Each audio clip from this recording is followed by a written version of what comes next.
संगच्छध्वं संवदध्वं शंभो मनासि जानतां देव भाग्यम यथा पूर्वे संजनाना उपासते समानीव आकुति समाना हृदयानिवह समानमस्तु ओ मनो यथा वह सुसहासति। ऋषियों ने करीब 15,000 साल पहले इन ऋचाओं के माध्यम से पृथ्वी के वासियों को एक समाज बनाने का आह्वान किया था जहाँ किसी का शोषण न हो। लेकिन आज तक हम पृथ्वीवासी ऐसे समाज की रचना न कर पाए। नवयुग चैनल इसके माध्यम से ऐसे ही समाज की रचना के लिए मैं आशा की गीत लाया हूँ। हमारे गुरु श्री श्री आनंद मूर्ति जी द्वारा बताए गए सिद्धांतों के आधार पर ज्वलंत मुद्दों पर मैं अपनी बात रखूंगा ताकि हम अपने ऋषियों के द्वारा कल्पना किए गए समाज की रचना कर सकें। आज का विषय है होली। अब कुछ ही दिनों के बाद हम होली उत्सव मनाएंगे। होली को फगुआ, बसंतोत्सव, श्री कृष्ण की डोल यात्रा भी कहा जाता है। बिहार और पूर्वी यूपी में इसे फगुआ कहा जाता है, शेष भारत में होली। बंगाल में इसे श्री कृष्ण की डोल यात्रा कहा जाता है और कई जगहों पर बसंतोत्सव कहा जाता है।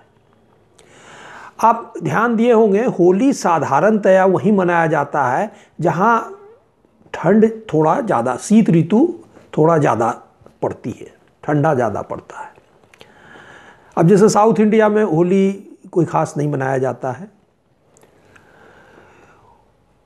होली मूलतः आर्यों का पर्व था। आर्य जो है रूस के मध्य और दक्षिणांचल में, मध्य एशिया के ये मूल निवासी थे। वहाँ बहुत ही जाड़ा पड़ता था, बर्फ से ढका रहता था जाड़े के समय में। शीत काल में घर से बाहर निकलना मुश्किल था, कोई लोग कार्य नहीं कर सकता था। उस समय विज्ञान की तरक्की उतनी नहीं हुई थी, तो ठंड में लोग घर में ही ज़्यादातर पड़े रहते थे। ठंड खत्म होते ही कर्म चंचलता आ जाती थी, ये करेंगे वो करेंगे, लोगों में जो है एक उत्साह रहता था। तो बसंत आते ही शीत ऋतु खत्म होती है। तो बसंत के शुरुआत के पूर्णिमा के दिन वो लोग क्या करते थे, एक ठंड शीत ऋतु के जाने का एक अनुष्ठान करते थे। उसमें क्या करते थे, एक भेड़ा लेते थे, उस पर एक बूढ़े या बूढ़ी का पुतला वो लोग बना देते थे। वो शीत का प्रतिनिधित्व करता था। बूढ़े लोगों के लिए शीत ऋतु बहुत ही कष्टदायक होती है। फिर उस भेड़ को उस पुतले के साथ पूरे गांव में घुमाया जाता था और अंत में रात में उस पुतले को जला दिया जाता था कि हमने जाड़े को, शीत को जला दिया, अब कल से हम अपने और कार्यों में लग जाएंगे। तो इसीलिए इसको वो लोग बसंतोत्सव कहते थे। अब हमारे यहाँ भी होलिका दहन भारत में मनाया जाता है और उसकी एक पौराणिक कथा भी है। एक असुर राजा थे हिरण्यकश्यपु।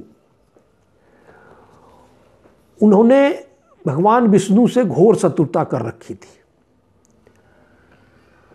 वो स्वयं को ही ईश्वर घोषित करते थे और उन्होंने अपने राज्य में अपना पूजा करवाना भी शुरू कर दिया था। यज्ञ आदि बंद कर दिया था और जो धार्मिक लोग थे उनको काफ़ी कष्ट ही देते थे। विष्णु के भक्तों को सताना शुरू कर दिया था। हिरण्यकश्यप के एक पुत्र थे प्रहलाद, वो विष्णु के परम भक्त थे। तो इनके काफ़ी दबाव के बाद भी वो हिरण्यकश्यप को ईश्वर मानने के लिए तैयार नहीं थे और भगवान विष्णु की पूजा छोड़ने को तैयार नहीं थे। उन्होंने बहुत कोशिश की, हिरण्यकश्यप ने उसको मारने की, लेकिन वो सक्सेसफुल नहीं हो सके। उनकी एक बहन थी, हिरण्यकश्यप की एक बहन थी होलिका। उसे भगवान शंकर से एक वरदान स्वरूप एक चादर मिला हुआ था कि वो चादर जो है, वो चादर ओढ़ जाने पे वो जल नहीं सकती थी। तो अंत में एक चिता जलाई गई, उस पर जो होलिका थी वो बैठ गई और चादर ओढ़ के और प्रहलाद को अपने गोद में ले ली। लेकिन दैव संयोग ऐसा हुआ, हवा चली और वो चादर उड़ के जो है वो प्रहलाद के ऊपर आ गया और होलिका जल गई। तो ये माना जाता है कि होलिका के रूप में पाप जल गया। तो हम लोग भी होलिका दहन मनाते हैं पाप के प्रतीक के रूप में, और फिर दूसरे दिन होली उत्सव हम लोग रंग और गुलाल से मनाते हैं। अब ये बंगाल में इसको भगवान श्री कृष्ण की डोल यात्रा कहा जाता है। इसकी शुरुआत महाप्रभु चैतन्य ने की थी। महाप्रभु चैतन्य करीब करीब 500 साढ़े 500 साल पहले 2 बार वृंदावन की यात्रा पर गए थे। वो कृष्ण के अनन्य भक्त थे। उन्होंने वहाँ होली के त्यौहार को देखा और उन्हें बड़ा अच्छा लगा, तो उन्होंने इसे बंगाल में भी शुरू किया।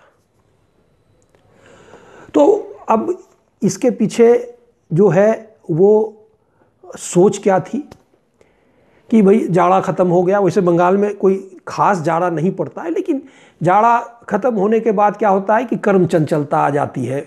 लोग बाहर निकल के काम करने को जो है वो तैयार हो जाते हैं, और जाड़ा से जो एक लोगों को कष्ट होता है वो ख़त्म हो जाता है। तो एक तो ये हुआ, कर्म चंचलता, मन जो है आनंदित हो गया।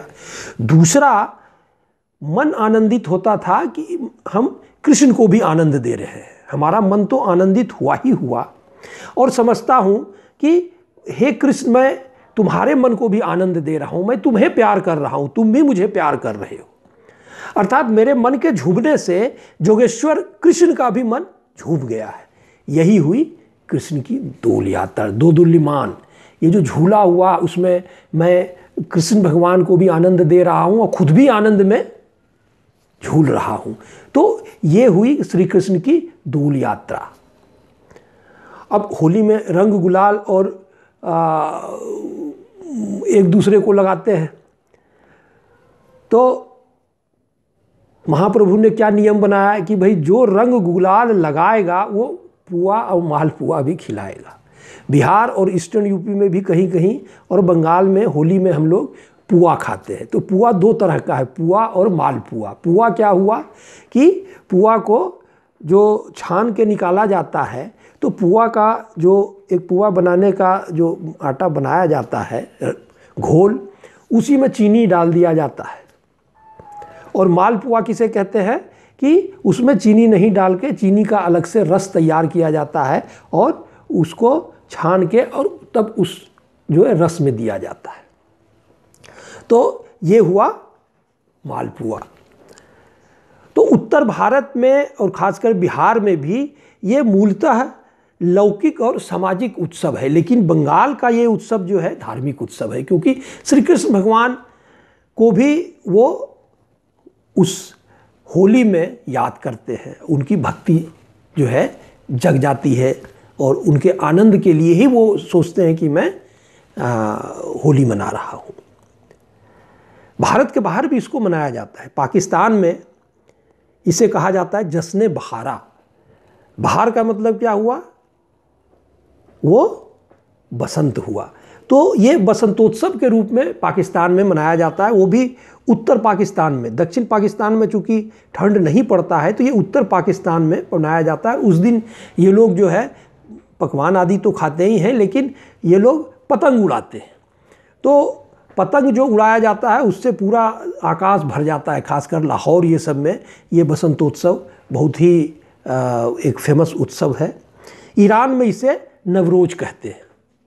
तो ईरान भी चूँकि वहाँ भी आर्य लोग थे तो वहाँ भी बसंतोत्सव मनाया जाता है। तो ये मूलतः है जहाँ ठंड ज़्यादा पड़ता था, एक सामाजिक और लौकिक उत्सव के रूप में। और जो महाप्रभु चैतन्य थे उन्होंने इनको दिया था एक धार्मिक पुट और धार्मिक उत्सव के रूप में बंगाल में इसे मनाया जाता है। यही हुई हम लोगों की होली।